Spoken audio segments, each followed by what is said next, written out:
Welcome to this week's webcast for Realty Times. I'm Leanne Locken. And I'm Derry Hayes. This week, our lead story is a Real Estate Outlook report that reveals some snags in the housing recovery.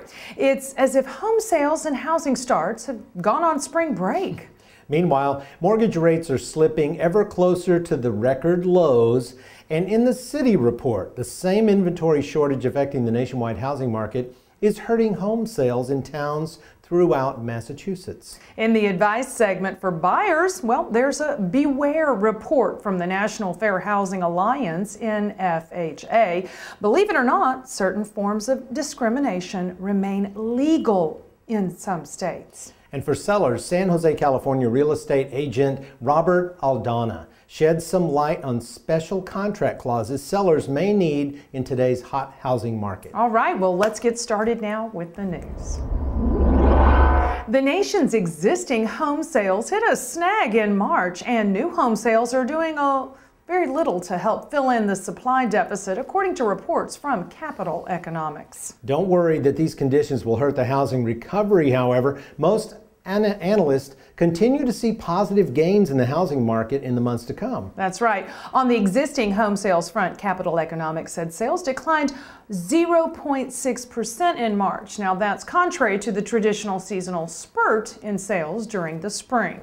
Year over year, however, March sales of existing homes represent a more than 10% increase. If you take distressed homes out of the mix, sales were up more than twice as much, by 23%. Year over year sales and prices continue to grow, even with low inventories. Right now, the nation has only a 4.9-month supply of homes for sale. In the new home segment, builders can't build fast enough. Capital Economics expects housing starts to fall back next month after jumping 7% in March compared to February. Much of the increase in housing starts was in the multifamily housing sector of apartments and higher density housing rather than single family homes. Multifamily housing starts are rising month to month, more than 31% in March, while single family starts were actually down 4.8%. Capital Economics reported.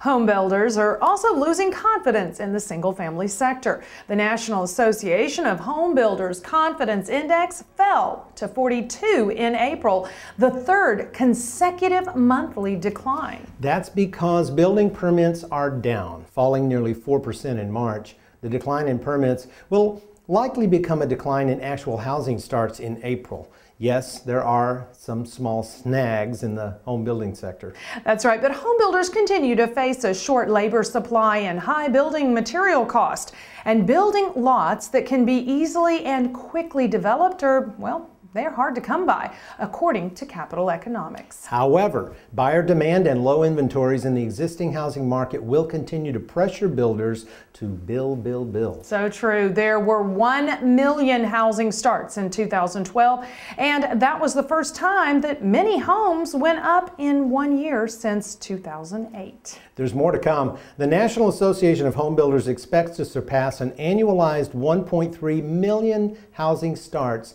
in the coming months this year.